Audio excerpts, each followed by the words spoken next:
This is A's Cast Live, your comprehensive look at the Athletics. Leaping at the wall, it's gone! A towering drive into center field by Rooker. And 29 other MLB clubs. A Judgian blast. All rise.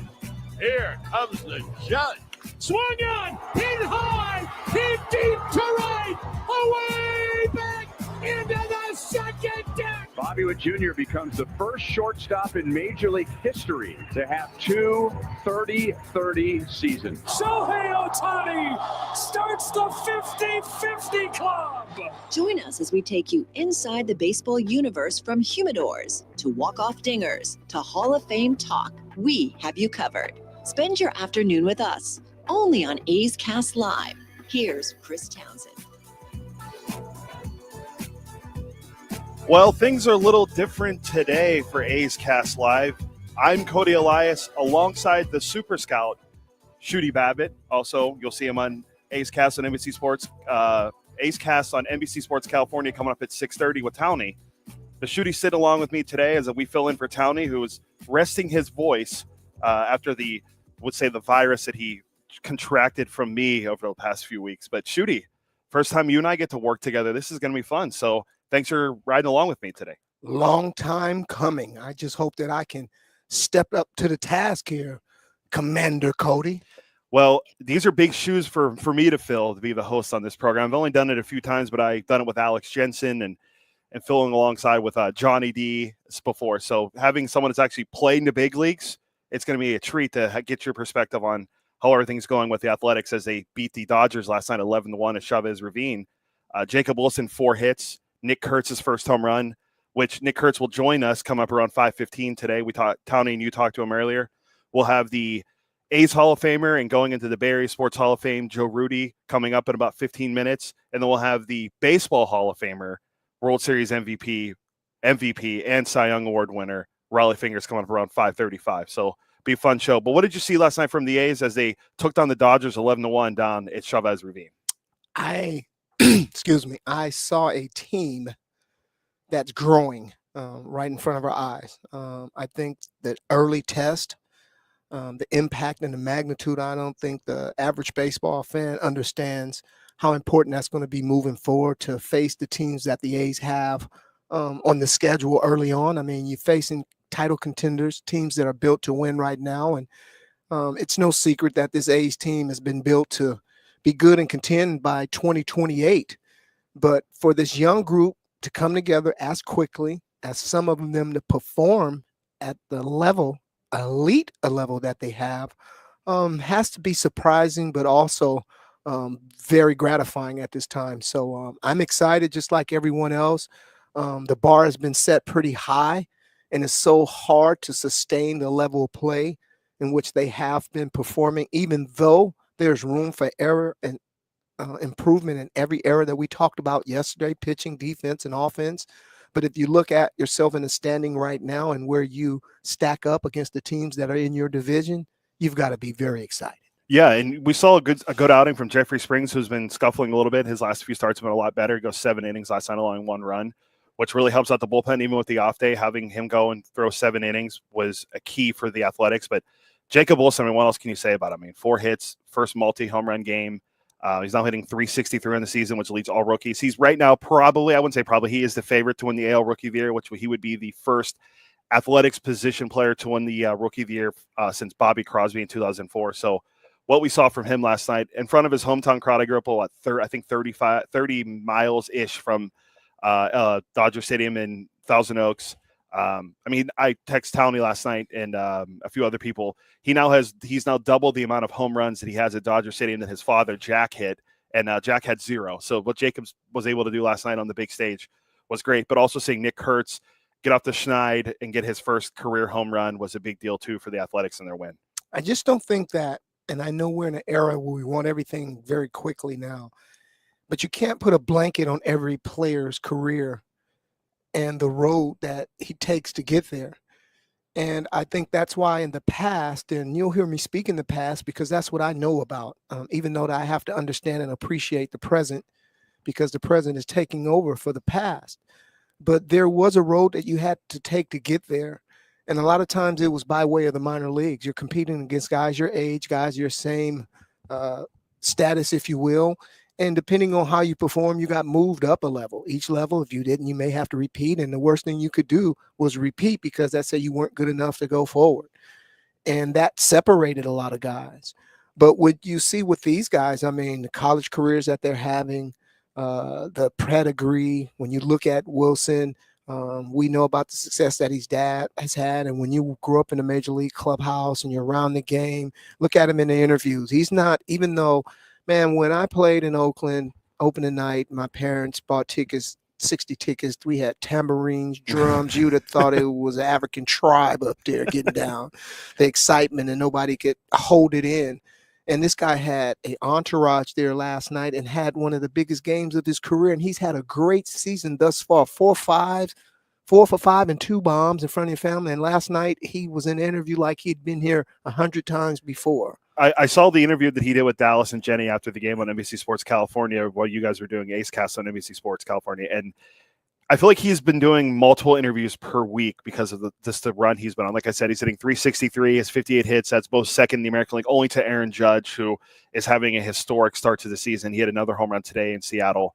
But to hear all these things that Jacob Wilson is doing, he owns a 363, 389, 440 slash line, only 9 strikeouts and 168 plate appearances. So his eye at the plate is something that we haven't seen with the organization in a long time, because the team is built on slug and home runs. And if you go back to years prior, it was a lot of strikeouts and a lot of walks. But now the team doesn't strike out as much. They're not walking as much, but they have a higher batting average. They have one of the best batting averages in the league.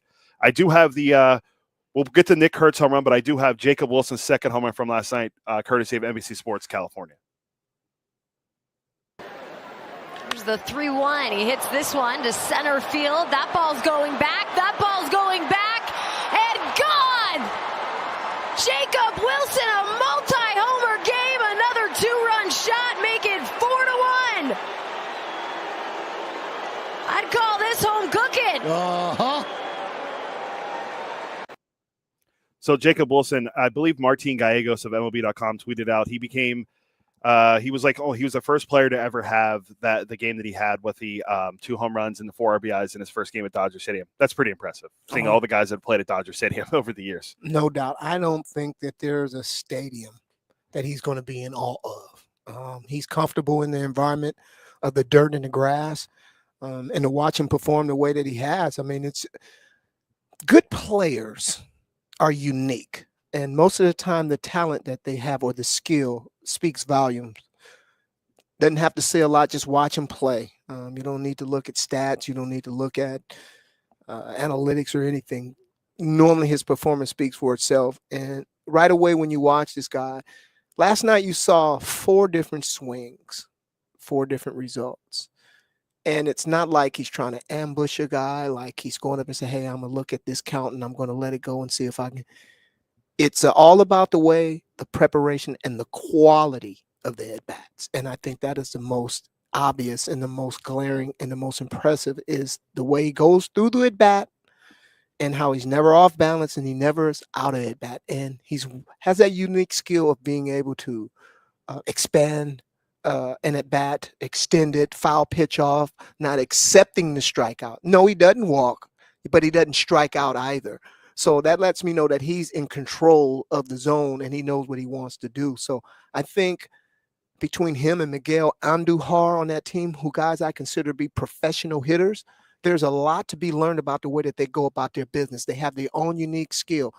Andujar, who plays a corner position, typically guys standing on the corner supposed to lean on that pole, meaning hit it out of the ballpark.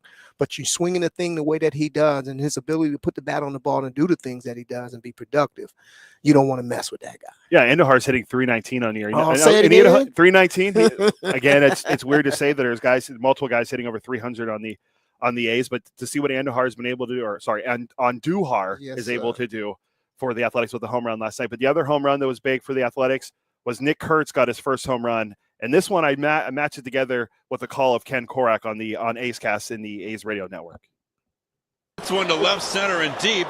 Going back, Taylor. He'll turn and watch it fly. And Nick Kurtz has hit his first Major League home run.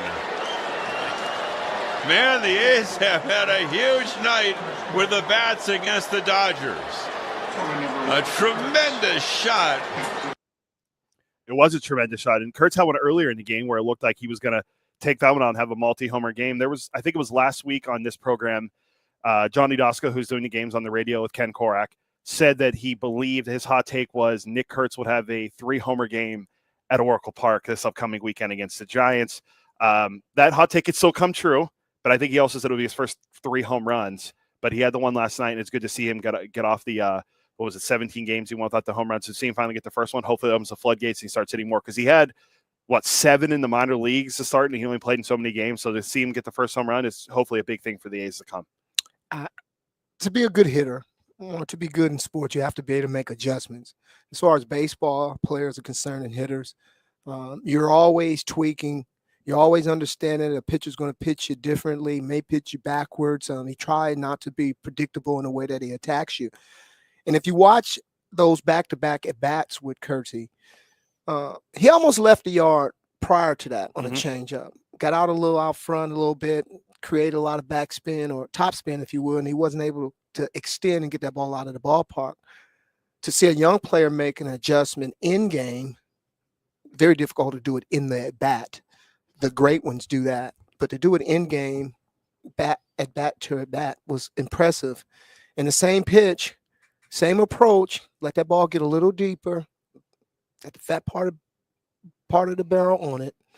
And when you saw the lift and the loft, you knew the ball was gone. I mean, this young man is one of those unique guys that if he touch it from foul pole to foul pole, he can shoot you up out of there. So for someone to say that it could happen, if Johnny D thinks that it could happen in San Francisco this weekend in that ballpark, opposite field, it would be something special. Well, he gave that take, and we were all blown away by it. Then I came on and said that I thought Aaron Judge would go hitless last weekend in West Sacramento at the ballpark, and he had a hit on the very first pitch he saw, so that went out the window. But it was nice to see Blade have 2 hits last night, and Lawrence Butler have 2 hits because he's moved down in the lineup. But having seen Blade have 2 hits and a home run, 2 guys that have been scuffling a little bit as of late, is also a good sign for the Athletics with the way the offense has been coming around and performing all year. So today it's a little tougher. They got Yoshinobu Yamamoto on the mound, and we'll go over him after we talk with we air our interview with Joe Rudi. But it was really nice to see the Athletics on the big stage get 11 runs last night. So hopefully they can keep that going today. Yamamoto is a little tougher than Landon Knack, no offense, but I just think that to see what they did last night and see what Jeffrey Springs did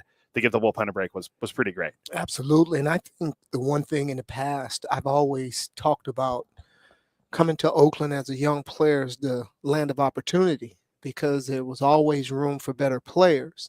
Things have somewhat changed now, and the competition level has even heightened, which is a good thing. When you talk about changes in the lineup, the batting order, Ken Maka used to always say, "Ball players, they go good lineup." I heard Korak's Ken Maka a couple weeks ago, Much better. and it's incredible. Some of the things he said, it was really good, but that's not bad. It's true. I mean, and it won't let you rest on your laurels. We have guys who started the year in left field or in the outfield, and because they played a different position in their career prior, it gave them opportunity and Andujar to come out. Andujar, I love Towny because he's getting my grammar proper up in here. But to have the ability to play different position, keeps you in the lineup, give you a chance to play, and guys see and other guys do that. It only makes other guys pay attention to know that you're going to get a chance, but when you do, you're going to have to ball because somebody's there to take the job. And I think that's why the A's were able to take their game to another level against the Dodgers, especially battling one of the best teams in baseball, one of the most storied franchises, and a team with the best player on the planet.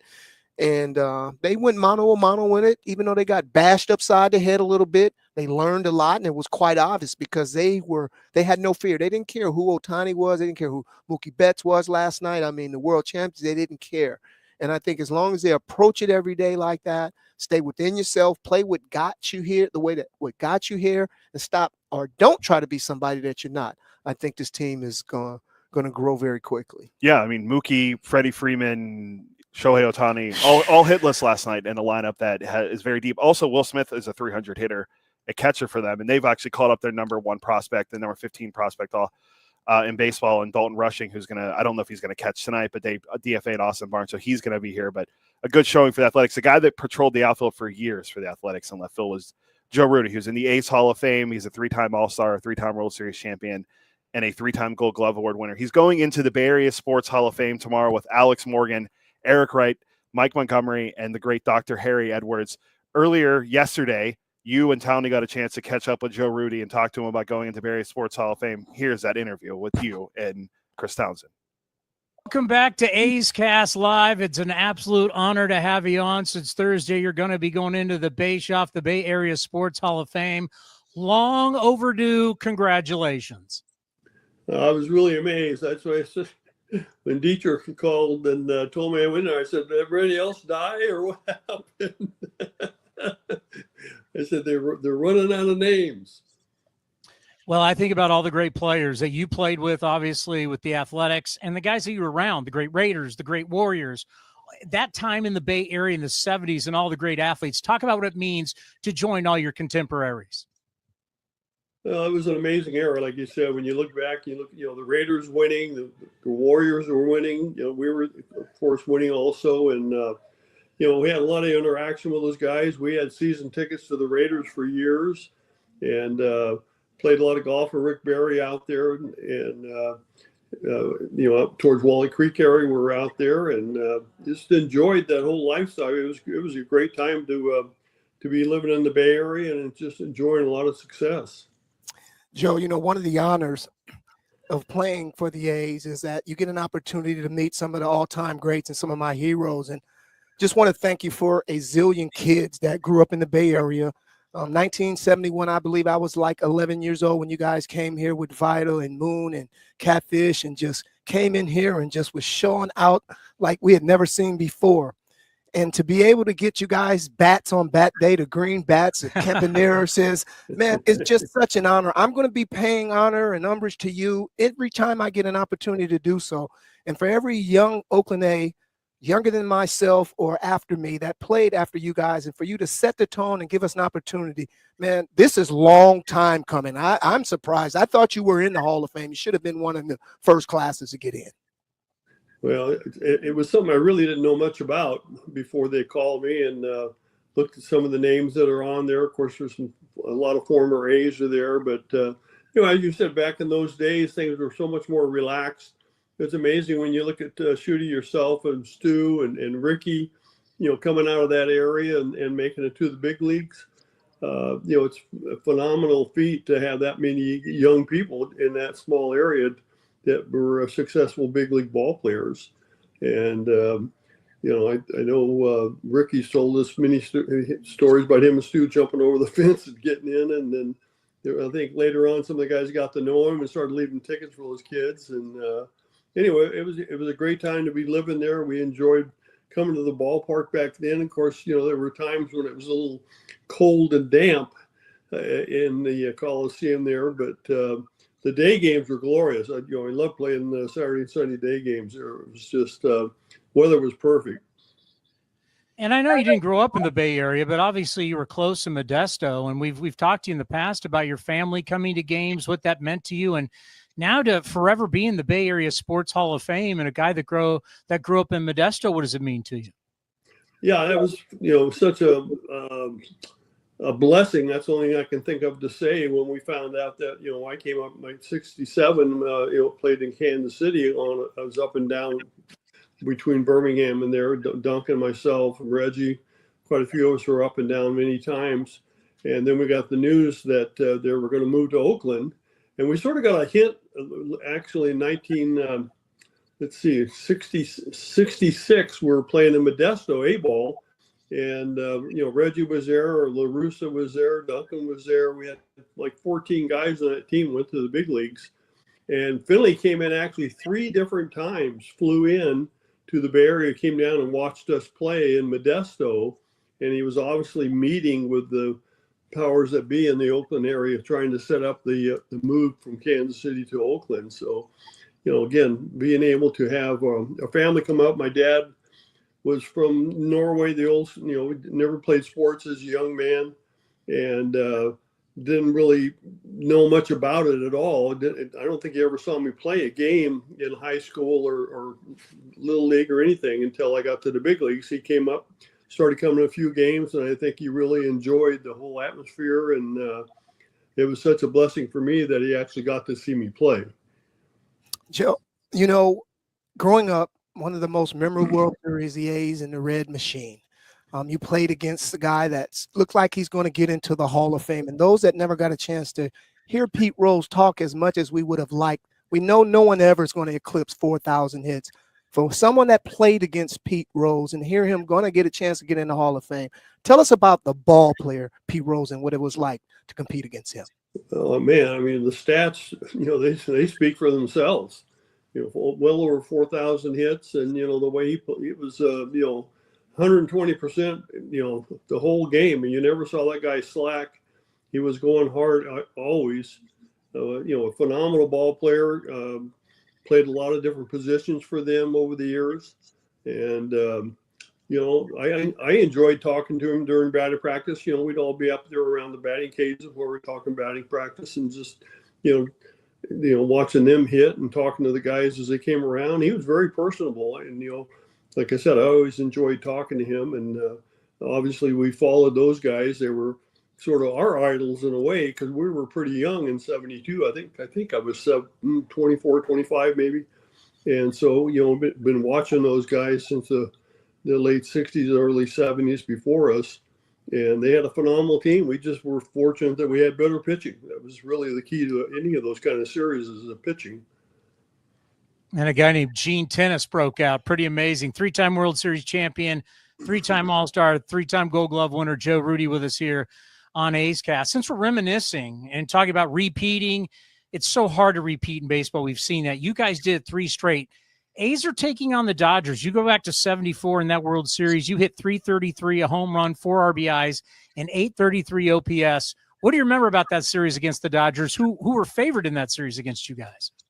Yeah, that sort of got our ire up a little bit. We were not real happy, coming off of, I think, 4 straight divisions, 2 straight World Series champions, 2-time World Series champions, and we're going in against a team that hadn't won for quite a while, and we were the underdogs. And there were a few things said in the paper about that there weren't too many players on the A's that could make the Dodgers roster, and anyway, I think the '74 team was by far our best team. I mean, I think it was the strongest team, had our best pitching.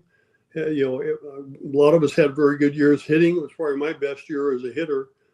And it was, I didn't quite hit 300, but I had, RBIs and home runs and all that stuff added up. And so that's why I said I always thought the '74 team was by far the best. And, that was a very, I guess rewarding is a kind word to say, that we kicked their butts 4-1 in the World Series. For all the great things that you did, that you said that you didn't, if you had to go down for one memorable moment in Oakland and you had to come up with your own logo or whatever you call those things or whatever you do, it would have to be the great catch. Tell us about the great catch at the wall, Joe. One of the most memorable plays in Oakland. Well, it's just very fortunate, as I've said many times, is, I always played infield. I played shortstop all the way through high school. They played me a little bit of third base for a while, and I just sort of started playing in the outfield. Really had no idea what I was doing out there. And we were so blessed to have a gentleman named Joe DiMaggio be our bench coach in '68 and '69. And Bob Kennedy was our manager in '68. I started in AAA, and then they had to make some changes or trade some people to be able to bring me up. And I think I told you before, this my first game in Oakland that night was Catfish's perfect game. So I was scared to death playing left field. I'd never been in the ballpark in my life. I had no idea how the ball carried or, lights or anything. And fortunately, I think I had 3 or 4 putouts that fortunately I didn't screw it up. But Jody took me on, he started working with me almost every day. Kennedy said, hey, I don't care if it's a double hitter. After a night game, you're going to take a half-hour line drive. So I'm going to hit over by the third base coach's box and hit you fly balls. And Jody really taught me how to go back and track the ball, where to go, how to turn, how to find the wall, and then, come back. And today I see some of these kids even in the big leagues, drifting into the fence instead of going to the fence and then coming to the ball. And anyway, it was just, like getting your doctorate in how to play the outfield from that man. And I was very blessed. That catch I made in Cincinnati, I practiced that thousands of times, going back, turning your back to the ball and running to a spot and hoping that you were in the right area to be there. And the other thing was so very fortunate for me was the ball literally is right on the edge of the sun. The sun in both Oakland and Cincinnati was right above the batter's box when you looked up in the sky. And I had the dark glasses I flipped down. And as I went back and turned back from the wall to pick up the ball, it was right on it was 3 or 4 inches to the left. I would have lost it in the sun. I would not have been able to see it. I remember when Dave Stewart told me the story about Sandy Koufax teaching him the forkball. And I'm like, you kidding me? Are you kidding me? Joe DiMaggio is your outfield coach. What was that? I mean, what's it like hanging out? Joe DiMaggio was teaching you you're a young man. He is an American sports star teaching you how to play outfield. Yeah, it was such a misconception with Joe D. I think playing all those years in New York, and of course being married to Marilyn Monroe didn't help, but he couldn't go anywhere. The press hounded him all the time. And he was such a different man around the players. He was just one of the guys. He was a jokester, liked to mess with you at times. And when he got around press or people he didn't know, he just shut up. He was totally distant, didn't want to be around them. But around the other ball players, he was just another ball player. And we accepted him and, kidded with him and all kinds of stuff. And it was just phenomenal, like you said, watching him as I grew up. It didn't really mostly replays because I think I was only 5 years old when he retired. But I saw a lot of video of him playing, and what a great player he was. Well, congratulations on this honor. It's a huge honor. Enjoy it on Thursday. And, of course, we'll be checking with you throughout the season. Thank you, Joe. You be well. Thank you. You guys, too. Tell everybody good luck and hope they keep playing as well as they're doing. Mike Davis told me to tell you hello and to tell your wife Sharon for all the wonderful moments and the times you guys had hunting back in the day. Yeah, we had a lot of fun with him. Yeah, if you ever get a chance, tell him to give me a call. I've asked about what happened to him many times. I lost track of him. I will do, Joe. Please. Take care, Joe. Guys. God bless. A's Hall of Famer and Bay Area Sports Hall of Famer going in tomorrow, Joe Rudi. Let's pause 10 seconds for station identification right here on A's Cast.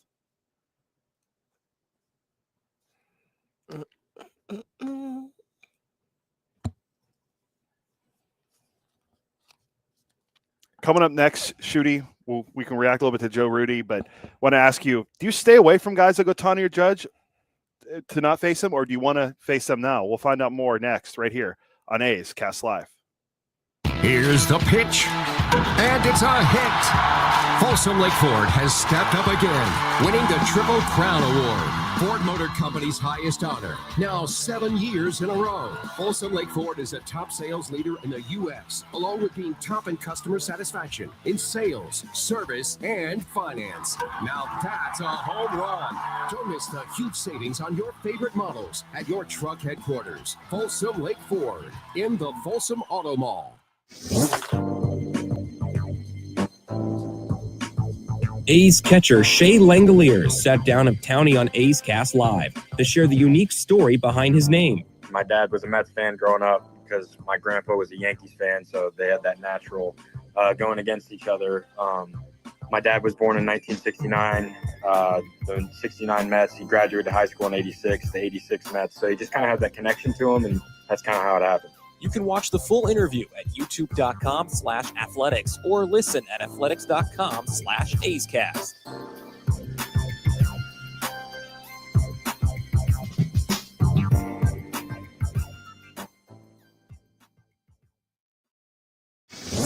And here's the pitch to Tyler. Swung on, drilled to right, way back. Martini at the track. He will turn and watch it fly. That swung on, drive to deep right field. Going back, Palacios, and it is gone. 3-2 payoff pitch, and Soderstrom launches this one to deep right. Taylor back, it is gone, and Soderstrom has done it again.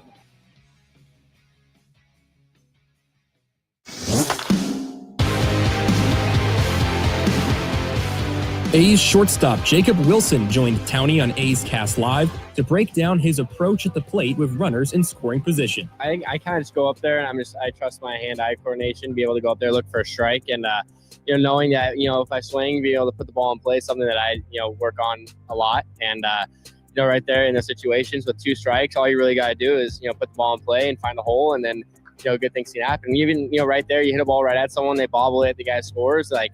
You put the ball in play, you put pressure on the defense. So for me, it's just being able to put, obviously put the pressure on the defense and trying to find as many holes as I can, try and score runs. And, I love hitting the situations, love hitting the runners in scoring position. Anything I can do to, put runs on the board and overall win the game. It's kind of why we play the sport, is to get wins. And, last night one was pretty special. You can watch the full interview at youtube.com/athletics or listen at athletics.com/A'sCast. Calling all college and grad students. Grab your friends and head to the ballpark with this special offer. Save up to 50% off select regular season games throughout the 2025 season. Get your discounted tickets at athletics.com/student. A's Cast Live continues from NBC Sports. Here's Chris Townsend. Well, it's weird hearing the rejoins and not hearing Towny's voice to start coming back from break. But Cody Elias here with Shooty Babitt, the Super Scout here on A's Cast Live. We just got done talking to Rudi. Great conversation between you and Towny as he goes into the Bay Area Sports Hall of Fame tomorrow. Well-deserved honor for one of the greatest A's players of all time, 3-time World Series champion, 3-time Gold Glove Award winner, 3-time All-Star. So a great honor. And the stuff about him being taught how to play outfield from Joe DiMaggio, that was some really good stuff. And you're learning from one of the greatest players of all time how to play how they play the outfield. And he nonchalantly didn't really want to be known as a coach. It was pretty cool to hear about that. What's been great during my travels in my career is that I've been so fortunate to sit in rooms and just listen to some of the greatest have ever done it. By way of every position, team, from manager to players to coaches, you name it. And no matter what, every time you walk in or in one of them presence, your knowledge grows because you learn something. And just like I always say, anybody that thinks that they know everything don't know nothing, because we're constantly learning. And in this game, that's constantly evolving. And I get a chance to talk to people who was the best at it. My gosh, my Rolodex of baseball information is just such a blessing. And to hear these guys who I watched growing up as a kid, Clyde Washington, who I mentioned was playing in the big leagues at 19, swinging a 36, ladies and gentlemen. And the only Washington that could have Washington straight across his uniform because of how big his shoulders were. So it's good to relive my childhood through guys like Joe, Rudi, and Rollie Fingers. Sure. And everyone will hear from Rollie Fingers coming up at 5:35, who will be up here for the Bay Area Sports Hall of Fame for his good friend Joe Rudi. That was a really good conversation. A lot of good stuff you guys got into. We could tease. You talk about the 1974 World Series where he won the MVP against the Dodgers. He was incredible in that World Series. Also, you guys talked about Pete Rose, who we know what happened. A lot of people, if you've been living under a rock the last day, don't know what happened. But Pete Rose was taken off the permanently banned list by Commissioner Manfred. We can maybe get into that later. But really good interview that you guys did with Rollie Fingers. But going into tonight's game, Game 2, A's Dodgers. You had a question that you guys will discuss. You and Towny will discuss on A's Cast and NBC Sports California. But do you need to stay away from guys like Ohtani and Judge, or do you need to learn how to deal with them now because that's kind of the guys, because you get to see these guys in the postseason, which you'll see these guys in the postseason. Judge, ALDS, ALCS, and Ohtani in the World Series if you reach there. We kind of joked about that a little bit when the Yankees were in West Sacramento this past weekend. And we thought, Kurtz was going to go 4 and walk Judge every time. Well, that didn't happen, and Judge ended up hitting 500 in the series, and he's still hitting because he had a home run today against the Mariners. But how would you approach Ohtani, who won hitless last night for the Dodgers? The same way that Springs did. And I heard all that dialogue while I was riding down Highway 65 deep in the bushes so far that the only people that probably could have found me was my family, and I showed the picture of that exit that said Babitt next exit. But I wish I could have been a part of that because I just think every situation is different. The team, where it is, what type of message you're trying to send at that time. If you're a team that's in it to win it and you know that every game, don't get me wrong, every game is important. But we're talking about moving forward. We're not talking about trying to win this thing this year. We're trying to win year after year after year. So it's development. And development used to take place at the minor leagues because that's where you can afford to make mistakes and grow from mistakes and not cost your entire team or an organization.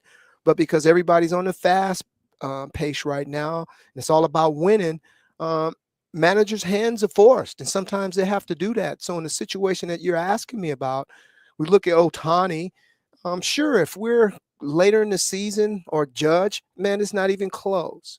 But I think it was great that they got a chance to pitch to him, even though the results probably weren't what they were looking for. They had the experience. And next time when they get in that situation and we mature a little more, they'll understand how to face a guy that's the best, because they won't be afraid of what he's capable of doing. They'll know what they can do and what they have to do.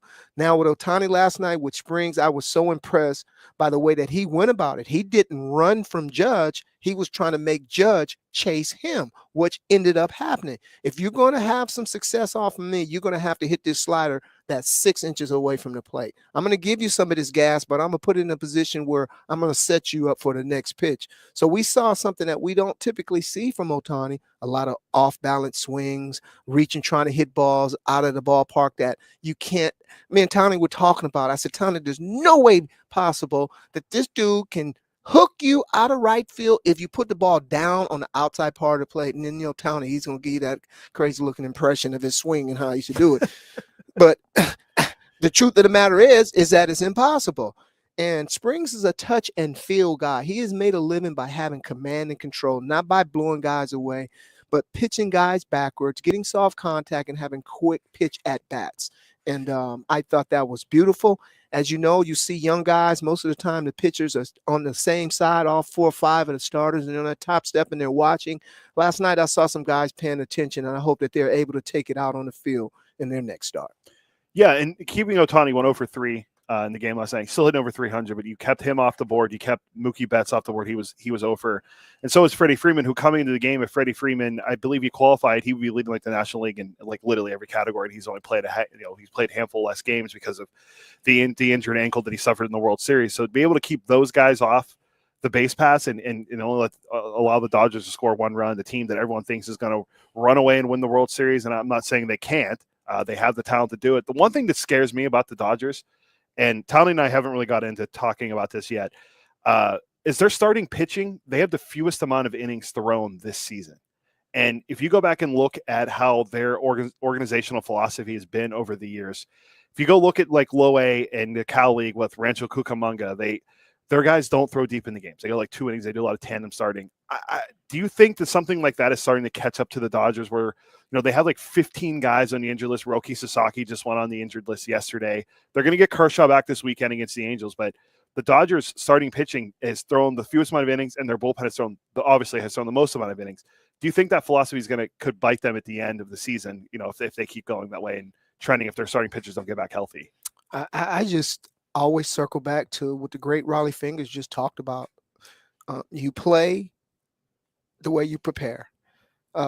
You go out there and you lift weights. You're not going out there trying to throw the ball as hard as you can and show how strong you're supposed to be a pitcher. I started my scouting career with the Atlanta Braves, and we had Glavine, Maddox, and Smaltz, and had Leo Mazzoni.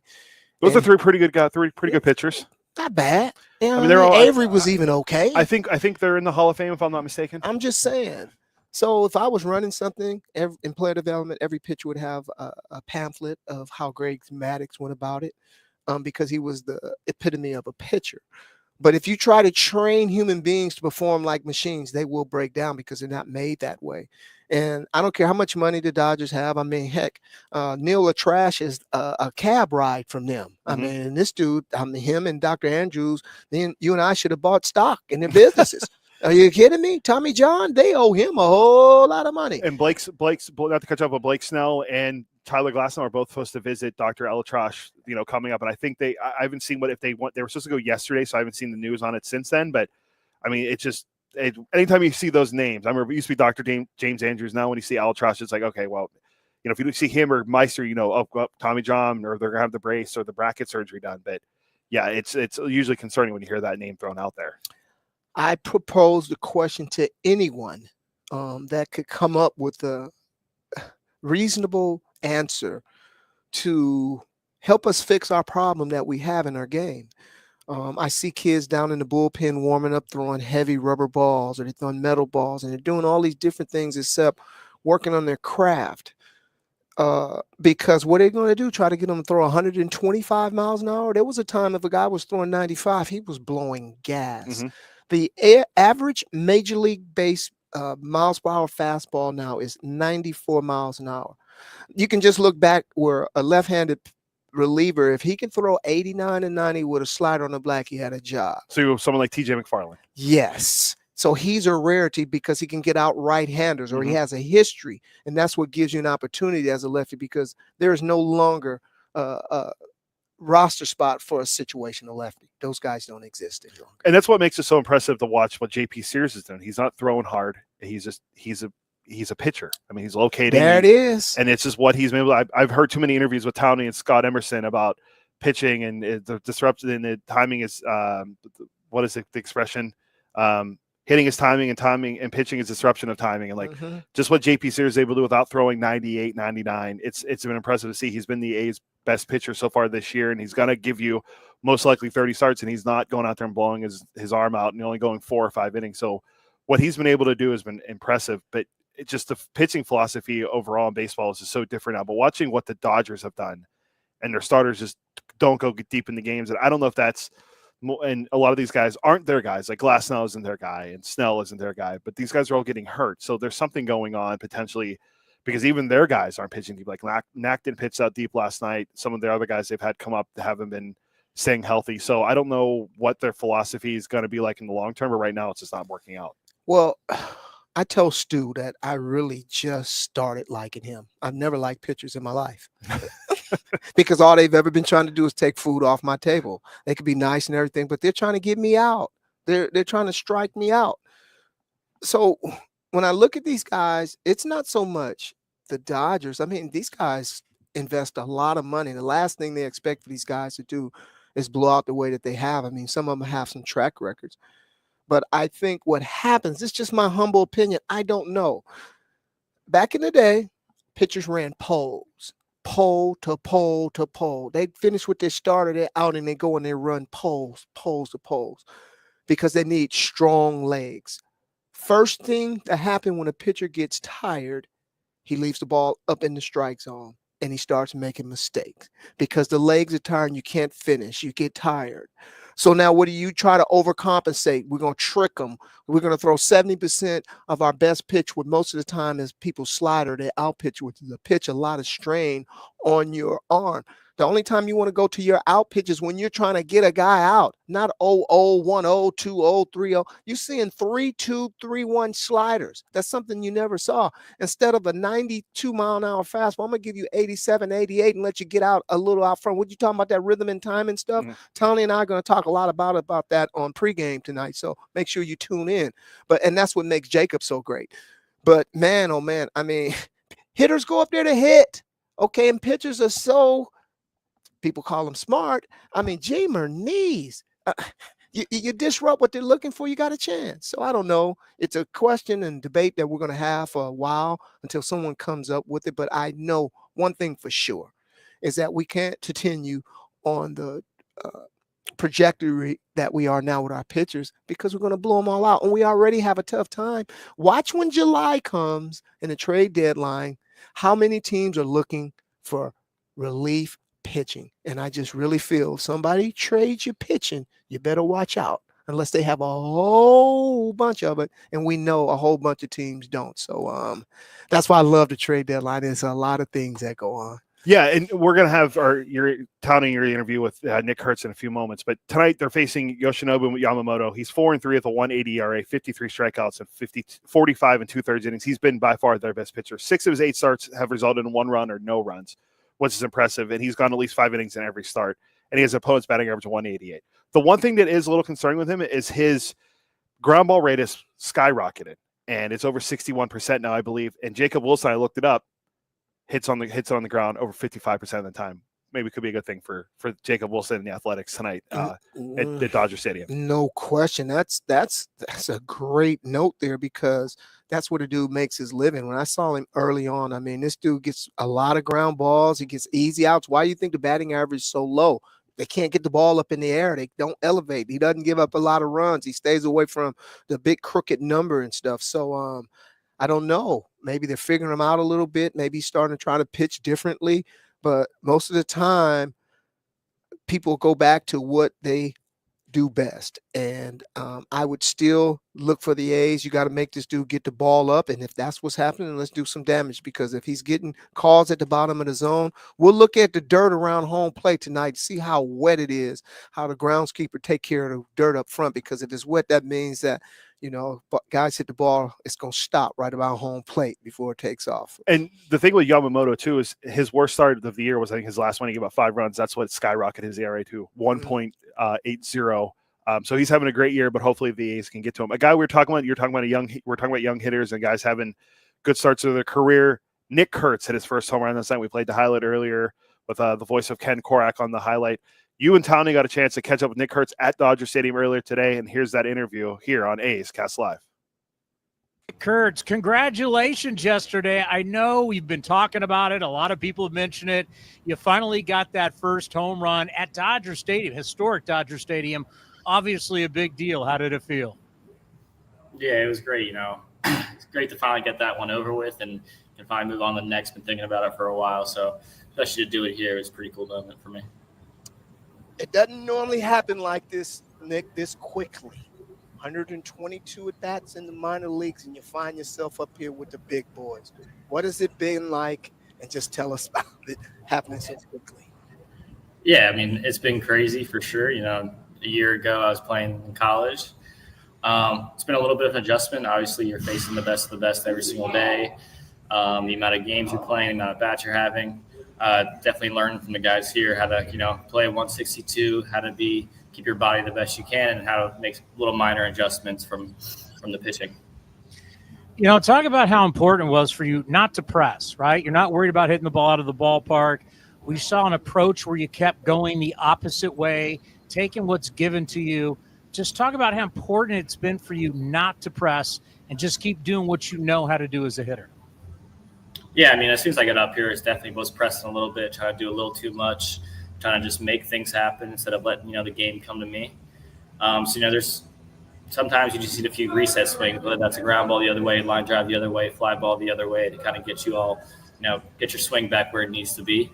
I think the last week or so I've been doing that, and we're getting closer and closer, and then finally starting to feel really good up there. Normally coming to the big leagues as a rookie, it's kind of like come in here and be quiet and speak until you're spoken to. But the culture here is a lot different than a lot of places. How important has that been, having a young team, guys that you played with down in the minor leagues for a short period of time, as you would say, 122 at-bats? What's that mean to you for them to welcome the way that they have? Yeah, it's been awesome. A lot of those guys were in my shoes not too long ago, know exactly what's going through my head, what I'm going through. So just those guys, and also there's guys who've kind of been there, done that, who can kind of help me along my career and help me along, being comfortable. They have my back. They notice things. They come to me, and it's just really easy to kind of just listen and follow and kind of do what I do. As young as you are and as cool as you've made it seem, come on, it had to be pretty cool. You're just taking on the New York Yankees. Now you're at Dodger Stadium. You just got your first career home run. What's the last few games been like for you? Yeah, it's been really cool. I don't really know another word to say it, but it's just like wow, these are the guys I grew up watching and wanted to become like these guys. Freddie Freeman's over there, and talking to Paul Goldschmidt and the other first basemen that I've looked up to, and I'm on the same field as them was a really cool moment. One of the biggest challenge for a power guy, which you are, you were on pace to hit 48 homers had you stayed down in AAA for the entire year. But the one thing that normally comes last for power guys is ability to hit. You're kind of the opposite guy as you've gotten here at the major league level. I saw you have a couple of bad at B's probably about a week and a half ago. Somewhere along the line, you made an adjustment and you start getting hits every game. Not selling out for power to become a hitter at a time when they want production, especially a team who has the motto of we hit the ball out of the ballpark. Tell me, what does that maturity come from you to be able to do that at this level? Yeah, knowing when you don't feel the best at the plate, your swings, not seeing the ball as well. The last thing I want to do is try to hit the ball farther. I mean, we talked about in college, you don't really hit your way out of, whether it's a slump or not seeing the ball that well. You see pitches, you go low and hard the other way, you find ways to get on base. And that's kind of what I was priding myself on with, was like, I might not be hitting for the power numbers, but I'm going to do what I can to work at bats. I'm going to get on first base, let this great lineup hit me in. We always talk about the speed of the game changes, whether you get to the NFL or the NHL or the NBA. Same thing in baseball. Explain to us what you have seen, how the speed of the game, it just gets faster at the big league level. Yeah, I think for the most part, it's just pitchers commanding the zone, knowing exactly what they want to do every single time. Whoever's up at the plate, they have a plan and, they execute it. I think that was probably the biggest thing, is that they're not going to miss as many times as guys in AAA and AA. They're not going to make as many bad pitches. So there's a small difference between, just swinging and also swinging at the right one. So trying to find a little gray area in there to kind of pick and choose which ones you want to get. Towny has been asking for you since the team broke spring training. I have my way of finding out. Nick knows we were down spring training. I'm like, I'm ready for you to make the club now. I have my way of finding out how many people really liked you. And let me tell you, this whole organization probably saw you at one particular time. Even one top executive who's really respected in this game said he saw you hit a ball as far as any ball he had ever seen. And then there's another guy that has been very successful as a player himself, and he has one of the most advanced approaches that I've seen for a big guy. When you hear people talk about your game and being all around like the things that Towny has talked about, what do you think, and what do you think that's going to take Nick Kurtz to that level that everybody thinks is going to get you there? Yeah, I think it's just staying consistent in what I do every day. They talk about being an all-around player. It's I don't want to be just a power guy. I want to kind of do it all. I want to play good defense. I want to run the bases well. I want to hit for average. I want to hit runs guys in. I want to be a guy that scores. I think me wanting and striving to do all those things and then putting the work in each and every day and staying consistent with it will get me there one day. Jacob Wilson, another outstanding game yesterday at Dodger Stadium, his first career 2-run home run game. What he's doing, obviously, he's the favorite right now to win the Rookie of the Year. For you watching Jacob, how inspiring is he to you to make you want to be better and to get off to the start like he has gotten? I mean, Jake, he's unbelievable. This man does not know how to get out. It's really fun to watch, and just being a friend of his, it's really cool being able to be in the dugout and just watch what he does and just finds a way to grind, put balls in place, finds holes, hits for power when he needs to in the right count. So watching him play is just, all right, that's where I want to get to. That's where I need to keep going. And there's always going to be another young guy out there who's keeping me honest and keeping me working. If you had a message for young kids that are playing the game, one thing that I've noticed throughout my career as a scout, growing up as a kid, good hitters are unique. If you look at Jacob, if you look at yourself, your swings are different. And we're in an era where a lot of guys teach hitting, they try to change swings. And you as a big guy, I can only imagine how people would probably tell you needed to elevate or change your swing, which yours is unique. What message would you tell a young kid that just be yourself, learn how to be the best that you are in that swing, opposed to challenging the people that try to change you a little bit? Yeah, my biggest thing is just be athletic. That's kind of what sports are about. Every single person kind of has a way that they want to swing, but it's really your swing. You got to be comfortable in what you do, and I think the best way to do that is just teach athleticism. When you're a kid, be athletic, play multiple sports, do everything you can, because each and everything is going to help you when you step in that box later on. Big win last night against the Dodgers, a whooping 11-1. Talk about the confidence right now. You're over 500. We did the quarterly grades. A lot of people are grading you really high. Talk about the confidence that your ball club has right now in the clubhouse. Yeah, we believe that we can win each and every day. So it's really fun to be in the locker room when that's going on. But we also think that we can, we've lost some games we shouldn't have lost.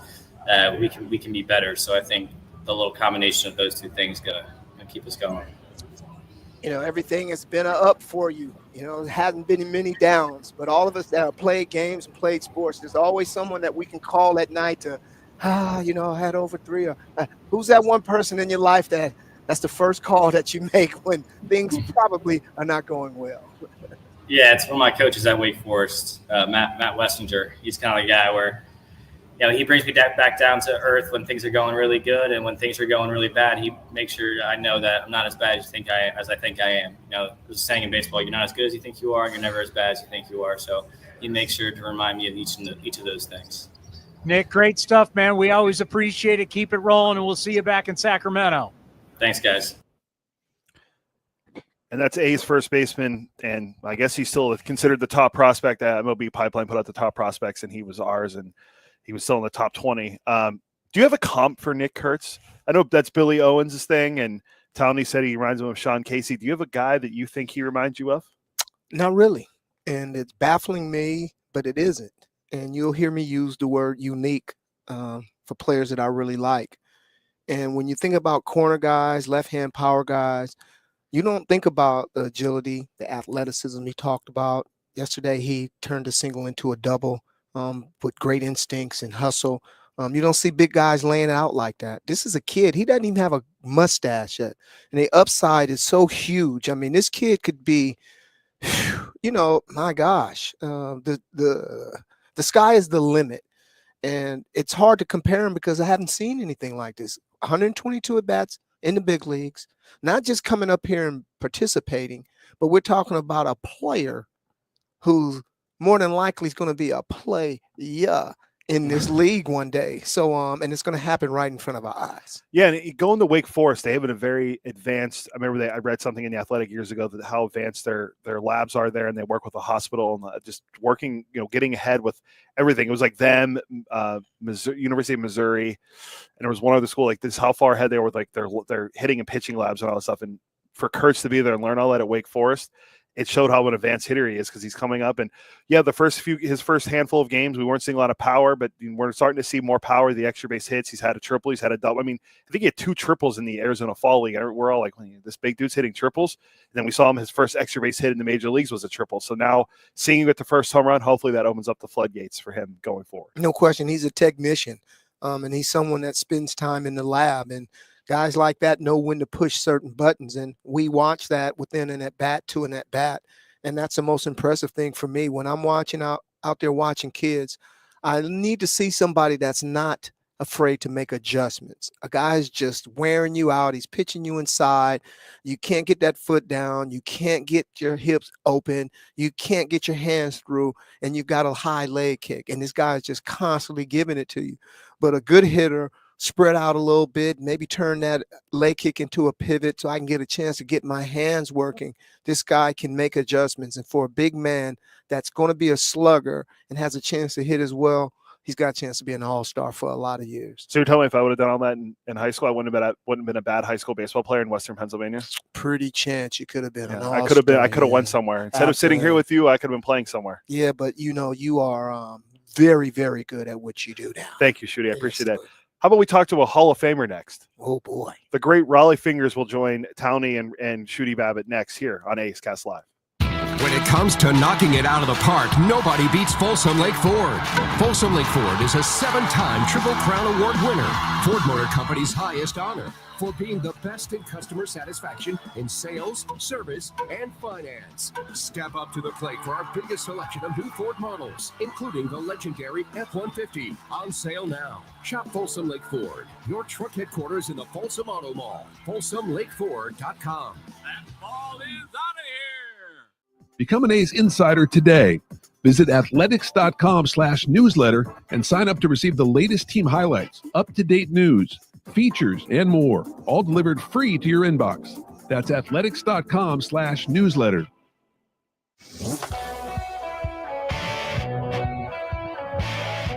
Jacob Wilson sat down with Chris Townsend to share why the A's clubhouse believes they can win right now. I think that we were talking about that in spring training, being able to, obviously we had some great signings that, great players come in, be able to lead the clubhouse, and then some extensions that we had, with the guys who called out last year. And, I think in spring training, we were talking about this is something we're excited for. And to be able to see it coming into full effect right now it's great, but it is a long season, so we got to keep working every day and keep trying to go out there and get those wins. You can watch the full interview at youtube.com/athletics or listen at athletics.com/A'sCast.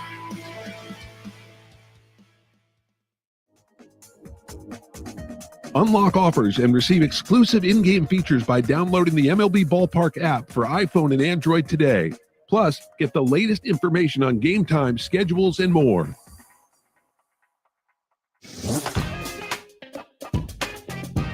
Athletics reliever Hogan Harris joined Chris Townsend on A's Cast Live to break down challenges and adjustments required when transitioning between starting and coming out of the bullpen. I'd say the biggest thing is there is still a routine. The difference is it's at 3 p.m. for a 7 o'clock game instead of right before the game. Like for me personally, I like to just go in, usually an hour before stretch or so, and then go get my body moving in the weight room, things like that. Get a crossword in, just kind of relax. Because at a certain point, that is kind of the fun part about the bullpen though, is that you never know. You really can't overthink it. You simply they're like, hey, you're in. I'm like, oh, all right, here we go. So you don't have time to overthink, you just kind of got to trust that, whatever you scouted for these guys, that's what it is. And then you just go in, and that is also a good thing. You're facing the guy once, maybe twice, instead of 3, maybe 4 times. You can watch the full interview at youtube.com/athletics or listen at athletics.com/A'sCast. Calling all college and grad students. Grab your friends and head to the ballpark with this special offer. Save up to 50% off select regular season games throughout the 2025 season. Get your discounted tickets at athletics.com/student. Streaming from NBC Sports, A's Cast Live continues with Chris Townsend. Well, as we said multiple times, no Chris Townsend today. Cody Elias with Shooty Babitt, the super scout. We were having a conversation before we get to the Hall of Famer Rollie Fingers, and I asked you, is Rollie Fingers the greatest closer of all time? Now, we've had some really good closers in the history of baseball, just going through the eras of Rollie and Bruce Sutter, Lee Smith, Quisenberry, Eck. You look more recently, Rivera, Hoffman.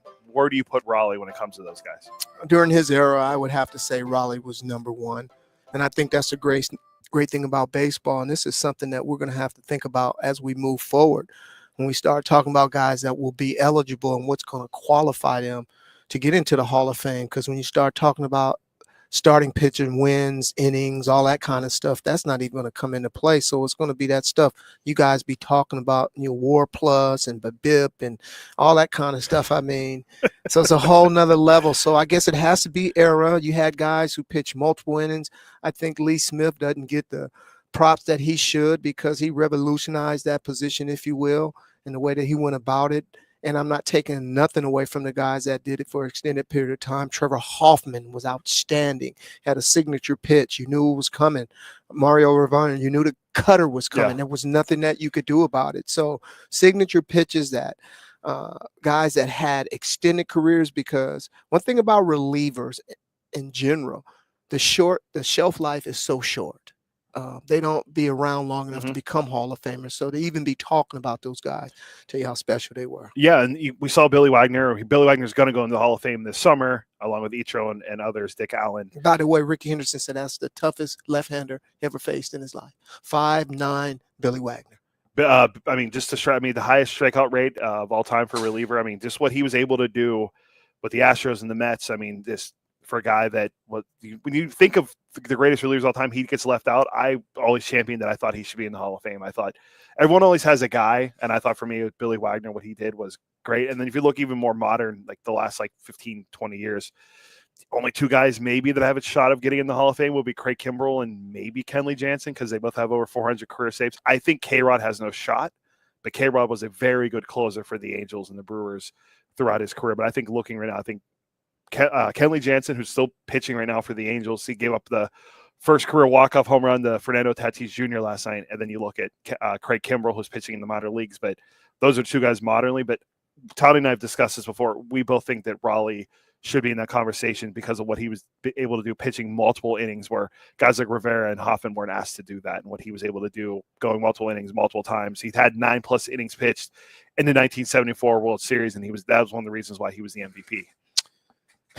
The criteria and the people that are voting. I mean, Ricky Henderson was a unanimous Hall of Fame inductee because he played for too many teams. I mean, are you kidding me?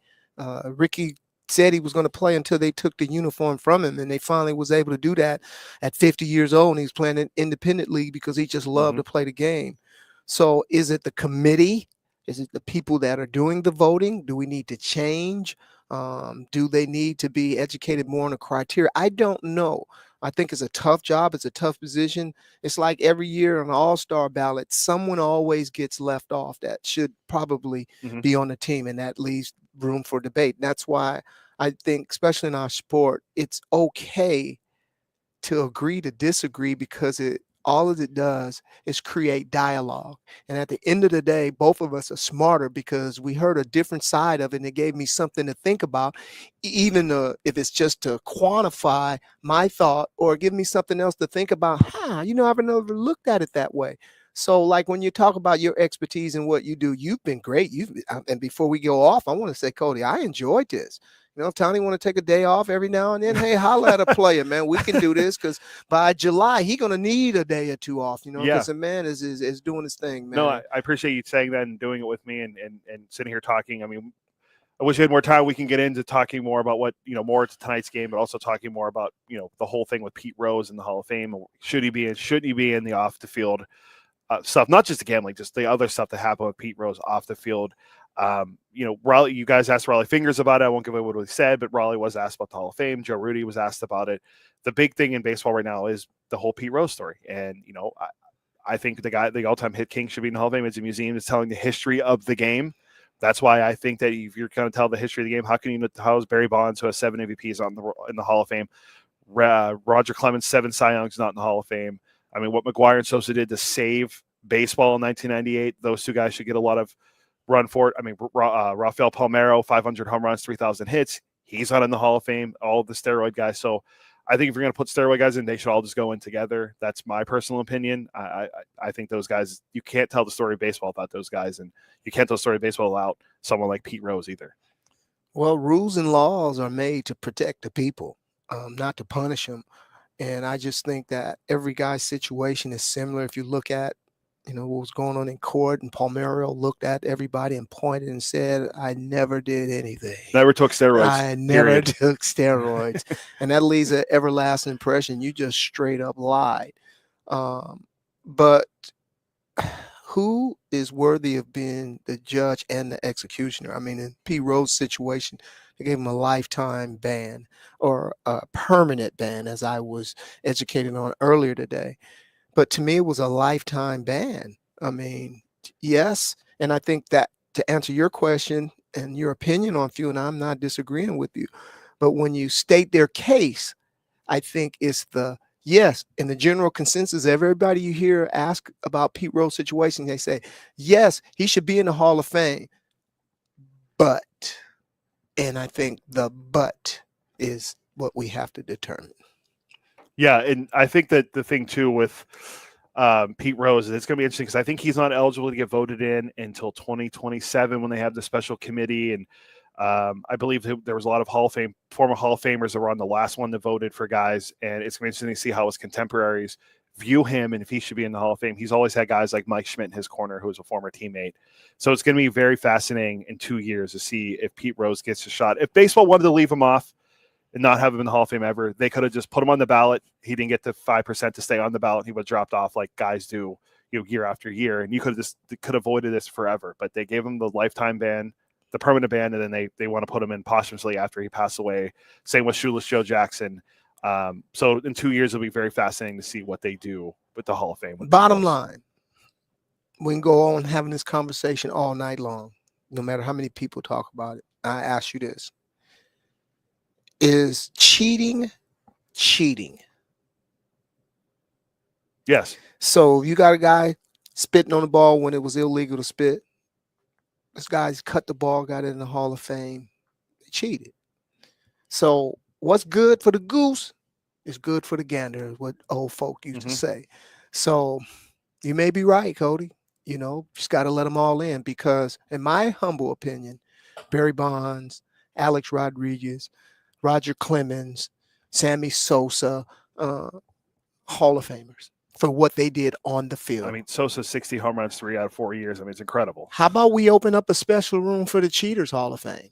The steroid wing is what. Yeah, I'm just saying, those of you who got into the Hall of Fame by way of whatever, but if you want to punish them, I mean, don't don't deprive the fans of getting a chance to celebrate people that made mistakes, because anybody that had made a mistake and that wanted a second chance, let me see them stand up. Yeah, exactly. You know what I'm saying? So from one transitioning out of that, we'll throw it to a guy that's actually in the Hall of Fame, and that's going to do it for A's Cast Live today. Shooty, thank you again for sitting in with me to talk a little baseball and hear you and Towny interview Nick Kurtz and Joe Rudi, and we're going to play Rollie Fingers, who is in the Hall of Fame. Towny and Shooty will be back at 6:30, NBC Sports, A's Cast on NBC Sports California, and on Talk 650 KSD and A's Cast. But here's Towny and Shooty's interview with Rollie Fingers. We'll see everyone tomorrow right here at 4:30 on A's Cast Live. Us here on A's Cast Live, truly one of the greatest players in the history of the game, a 3-time World Series champion, a 7-time All-Star, American League MVP, American League Cy Young Award winner, World Series MVP, 4-time Rolaids Relief Man of the Year, 3-time MLB saves leader. His numbers retired with the Athletics, the Brewers, in the A's Hall of Fame, and, of course, in the Major League Baseball Hall of Fame. The great Rollie Fingers is with us once again. Rollie, how are you? Doing pretty good. Can't complain. I had a back operation about 8 months ago, but I'm just now starting to play some golf. So I really stink on the golf course, but I feel okay, though. But you're back out there swinging. That's all that matters. And obviously, tomorrow is a big deal, as you're going to be introducing your good friend Joe Rudi, also a 3-time World Series champion, going into the Bay Area Sports Hall of Fame. You're already a member. Just for your guys, your crew, how special is tomorrow going to be? Pretty special. I mean, Joe, I've known Joe for 60 years. He was my left fielder in Modesto when I played with the Modesto A's, and then he was my left fielder in Birmingham. So we kind of grew up together. So every time I looked over my right shoulder, Joe was out in left field. So he saved my butt many a times. So it's going to be pretty special for me to be able to introduce him tomorrow night. Well, Rollie, you are our platinum ambassador, and now the A's are moving into your backyard now. How excited about the future and you being even more part of the organization and see them grow right there in Las Vegas? It's pretty exciting. I didn't get a chance to go down and see the hotel get blown up, the Trop, but they're starting to move some dirt, and it's going to be at least 3 years before they get over here. So I'm excited about it. I'm still working a little bit with the A's, doing personal appearances, and I'm a special assistant to the president, Mark. So they're going to keep me busy, I'm sure, now that I'm living here in Las Vegas and they're coming here. So I'll be busy.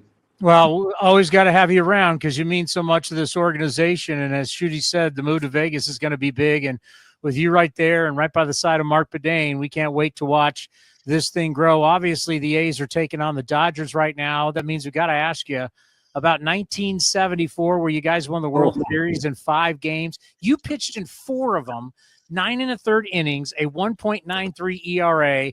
You were 1-0, 2 saves. So you're the World Series MVP. You guys win your 3rd straight World Series, but especially for you who grew up in Southern California, Dodger fan, what was that like? Oh, golly. It was pretty exciting for me because, when I was a kid, I would go to Dodger Stadium. I might go maybe 1 or 2 ball games a year when my dad would take me, and I would always sit in the top deck, 4th deck, and we'd get there early enough to where I'd get a seat in the first row because it was, wasn't assigned seating back then. So, the first thing I did when I got on the mound is I stood on the mound and looked up where that seat was. It was pretty cool because I was sitting up there watching Koufax and Drysdale pitch, and it was a pretty exciting moment for me to walk on the mound in that first game of the World Series in '74. Well, Rollie, you were one of the rare guys who could be an all-star as a starter and as a reliever and a Hall of Famer and everything that you did on the field. Our game has changed a little bit when you're talking about pitching, and Towny can be my witness here about how impressed I was when we sat around at fantasy camp and heard you talk about pitching, and never once did you mention velocity. For you to be a part of that staff, so unique, Blue Moon, Vita. I mean, you guys go down as one of the best pitching staffs in baseball. When you look at the way that the game is going, guys blowing out every now and then, nobody goes more than 5 innings. If you had an opportunity to change the way things are trending so that we can trend back to having guys that can go the distance, that can pitch deeper in games, to take the pressure off the bullpen so we'll be healthy toward the end of the year, Is there one thing that you would do? Because when I want fact, I'm going to the factual person. And brother, there was no one better than you doing it. So I would be interested, and I'm sure as baseball fans would be as well, to hear your opinion on that. Well, you know, when I was pitching, we didn't even have a weight room. I hated weights. I mean, the heaviest thing I lifted in the clubhouse was a beer can after the ball game. Maybe that was about it. I didn't do any weights. I did, and one thing I did prior to spring training, about a month before spring training, I jump in the pool and I start swimming, because the swimming motion it strengthens your shoulder. And you really don't want to lift weights, because what you do is you build up muscles when you're lifting weights that you're not using when you throw a baseball. You want to build the muscles up that you throw a baseball with, and the only way to do that is to throw baseballs. And I mean, I played on the A's for 9 years, and I think there was maybe only 1 or 2 guys in 9 years of all the pitchers that run the disabled list. We didn't have anybody on the disabled list in 9 years when I pitched there. I wasn't. I know Catfish wasn't, and Kenny Holtzman wasn't, Blue Moon Oldham wasn't, but that was just the way it was back then. And you strengthen your arm by throwing a baseball, and I just stay away from weights, and I would do a lot of swimming. I did a lot of swimming just before spring training. That's what I did. You know, I remember when we were down at fantasy camp and you and I were up on the stage, Rollie, and we were talking to all the campers, and I told the story about how early in your career to make the ball club, you threw a complete game in spring training to make the ball club. But in the end, what a blessing it was. 2 things: moving you to the bullpen and the mustache. Those 2 things changed your life forever. Yeah, I was it got to the point in 1971. I was in a rotation, and I mean, I couldn't get you out. That's how bad I was. And so Dick Williams threw me in the bullpen. I was more or less a mop-up guy in 71. I was on my way to the minor leagues. And we had a game against the Yankees in New York. We were getting beat like 11-3 or something. And all of a sudden, it's the 8th inning, and we come back. It's 13-11, and I'm the only guy left in the bullpen. He's got to use me or the pitcher coach. And so he runs me out there. I pitched a couple of shutout innings, got a save. We went to Boston the next day. I pitched 3 innings in Boston. Dick Williams got another save, and Dick Williams called me in his office in Boston and said, I thought I might be in trouble or something or whatever. And he said, look, starting from now and from the 6th inning on, I'm going to go to you. And I said, okay, that's fine by me, because that beats a bus ticket to Birmingham or something. So I was happy to be in the bullpen. But back then you didn't really want to be in the bullpen. It was a garbage pile down there for old starters, and that's what I was. But that's when the game really changed. Organizations started realizing that you need somebody in the bullpen to pitch the last 2 or 3 innings of a ball game. And, that's when Gossage and Sparky Lyle and Kent DeCalvi and all these guys, the organization started realizing that, and they started getting closers. We're going to switch gears just a little bit. Yesterday they removed the tag on Pete Rose being banned from baseball. You had a little bit of success against that guy. You had a lot of success against Pete Rose. Even though he's going to go down as one of the greatest ever with 4,000 hits. When you heard that news, Rollie, tell us about your thoughts. Well, Pete's been hanging around wanting to get in the Hall of Fame. I mean, you look at Pete Rose and what he did on the field, hands down, he should be in the Hall of Fame. But it's the integrity of the game, and I'm not going to be a voter. I'm not a sports writer, and it's going to be up to the sports writers to decide whether or not he can get in or not. But he is on the ballot now because of the ban being dropped. So we'll see what happens. But Pete loved the game of baseball. He loved it more than anything. The biggest problem he had is he loved gambling more than baseball, and that's why he's in the situation that he got himself into. So we'll see how it goes. Yeah, the addiction is really, really sad. But, when you think about the Hall of Fame, Rollie, and it's always at the end of July, and we get to see all you guys come together, the greatest players of all time. I always love how they bring you on MLB Network and you do the interviews and everything. Just what is that like? Because you've got that that group of players that you guys won 3 World Series together. You guys all grew up together, and then, of course, you would move on, and you had the great year in Milwaukee, and you played on some good teams there. But there's nothing like being on that team of the Baseball Hall of Fame, the greatest players of all time. So when you guys get together every single year in Cooperstown for the induction ceremony, what is that moment? What's it like being on that team? Wow. Well, when I first went in, I was a rookie. And when you're a rookie, you don't say nothing to anybody. I'm sitting in there at the dinner, and there's Yogi Berra and Whitey Ford and, Eddie Matthews, Harmon Killebrew, who I pitched against. But all the old timers, I just kind of stayed in the background and just enjoyed myself. I mean, that was the first time I really sat in on our Hall of Fame dinner, where it's just the Hall of Famers. And, guys will get on each other, but what's there, what's said in there stays in there. And after a while, you get the new guys come in, and I enjoyed just going to the Hall of Fame and being with everybody and, talking about baseball. And then I like to see them try and get through their speech. That's the hardest speech in the world to get through, is their Hall of Fame speech, without a doubt. I mean, I didn't sleep for 3 days before I gave mine, just thinking about what I was going to say. But, it's fun going there and being with all the guys that are the greats of the game. And a lot of those guys hit home runs off me. A lot of them I got out. But we tell stories. We do have stories. One thing I'm learning as I start graying even more, Rollie, is that I have to take time and thank people. And I'm going to take advantage of this opportunity, like I did yesterday with Joe Rudi. And to be born and raised in the Bay Area here, and for someone to come up and say, hometown boy, done well. And meaning I'm a part of a fraternity that nobody could ever take away from it. It's because of you guys. When you came here to Oakland, I was just a young man in the neighborhood that loved to play baseball and never gotten a chance to see what a professional looked like.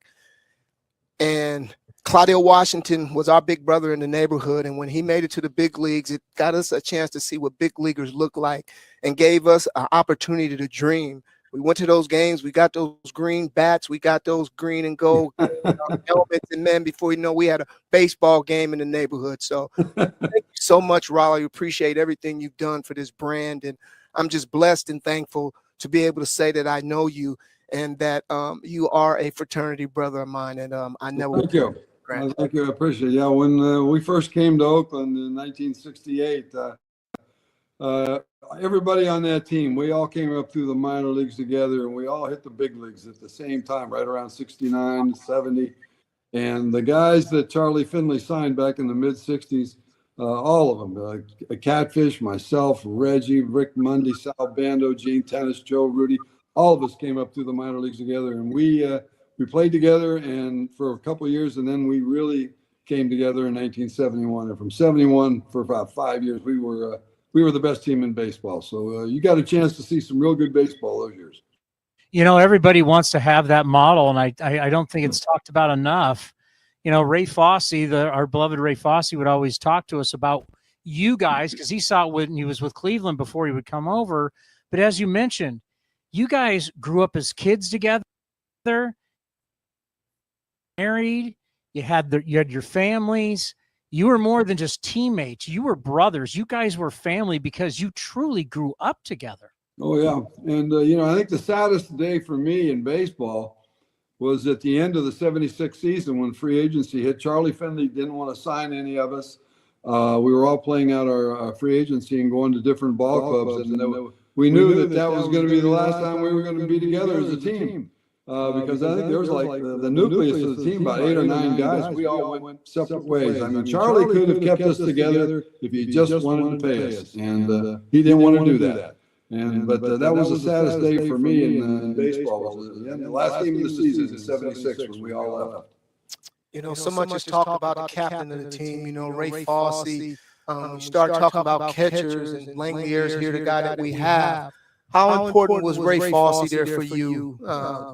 Rollie, I mean, he was, when we got into the business, Ray made it as hard as he possibly could, but he made us earn his respect as a professional, and I'm a better man for knowing Ray Fosse. And to get a Christmas card from Carol Fosse is one of my favorites. So the impact he had on our lives, we don't have enough time to talk about it, but him as a man and you as a man, I'd love to hear about that relationship. Ray was great. He was great behind the plate. he came out more times. I mean, I might throw one pitch and he would walk out and say something to me for some reason. I don't know, maybe he saw something in my delivery that didn't look right or something. But he was smart back there. He knew all the hitters.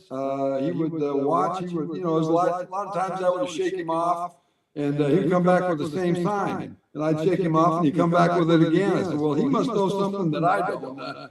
So I'd just go ahead and throw what he stuck down. But he was a good catcher. Big hands. I mean, he had some meat hooks for hands. And, he could we know. He tried to break every time you took your hand. He could swallow up your hand and take hands with him. But he was strong, and he knew the game back there, and he knew how to call a good game. I usually didn't shake him off a whole lot, but if I did, he was a good catcher. When you think about the Bay Area Sports Hall of Fame, and obviously tomorrow you'll be with your good friend Joe Rudi introducing him. You think about the 70s and when Shooty was growing up here in the Bay Area, the success that you guys had. Warriors won a championship, Raiders won a Super Bowl. They played in all those historic AFC title games against the Pirates, across the Bay. One of the guys you grew up watching, you loved watching Willie Mays play, and you had McCovey and Cepeda. Marichal, they had great players. The 49ers would kind of get their groove in the early 80s, but just talk about what sports was like and the greatness and all the players and Rick Barry and the Raiders and you guys, all the great players that were playing in the 70s at one time in the Bay Area. Oh, it was a lot of fun. I would go during the off season when the Raiders were playing at home. I would drive down to the ballpark on a Sunday, and I'd just tell the guard at the gate, hey, I'm going to go in and use the weight room. I'd just go right down on the field. So I got to know a whole lot of the Raiders. Freddie Bolitnikoff. I know Freddie. He lives here in Vegas. I see him, and knew Ken Stabler and Villapiano. I knew all those guys from just going down. And Rick Barry. I know Rick Barry when he was playing. Right across the hall from the ballpark there. So it was nice having all four major sports there. The Seals, they had Charlie Finley had the Seals hockey team there too. And I'd go down and I skated with the Seals team one day. And Charlie Finley found out about that. He said, you go down there one more time, I'm going to find you $200. I said, okay, I'm not going back down there again. He found out I was down on the ice. So it's the last time I did that. But it was fun having all the major sports there in the Bay Area. But right now it's a little slim on the Oakland side. In your opinion, greatest ball player of all time? Oh, wow. You're talking. Well, I got to go. Well, I grew up watching Willie Mays. I mean, Willie could do it all. He could run. He could hit. He was fast. He got a great arm. And he was my first big league out. He was my first autograph as a kid. I chased him down at Dodger Stadium in the parking lot. And I chased him down to his car. And I said, Mr. Mays, will you sign my autograph? And he signed it, and that was it. And then about 10 years later in the 73 World Series, I'm on the mound, and they announced now hitting is Willie Mays. And I said, whoa. Wow. And, now I'm facing the guy that I idolized as a kid. It's a little nerve-wracking out there. So I threw him 3 pitches and struck him out on 3 pitches, but I didn't even look at him. I didn't even want to look at him to see if he was looking at me or not. Now, if he didn't sign that autograph, would you have drilled him? Well, I told him the story when I went to the Hall of Fame, and I said, Willie, it's a good thing you said that I signed that autograph that day, or I'd have drilled you. He said, well, you didn't drill me? He talked real high pitch. And the last thing I'm going to do is hit Willie Mays. So I said, no, it ain't going to happen. Willie's definitely up there. Rollie, thank you so much for the time. It's always an honor. Anytime we ever get to do anything with you, we appreciate it. Enjoy tomorrow night. It's going to be very special for you and your good friend, Joe Rudi. And keep everything going in Vegas for us, and we'll talk to you soon. Okay, thanks, guys. Thanks for having me on. Get your group together and check out all our great hospitality spaces for bonding opportunities, events, or a fun outing of your friends and family. There are 20, 50, and 100-person indoor suites available for select games, as well as an 80-person open-air area with a shaded cover. Secure your group today at athletics.com/hospitality.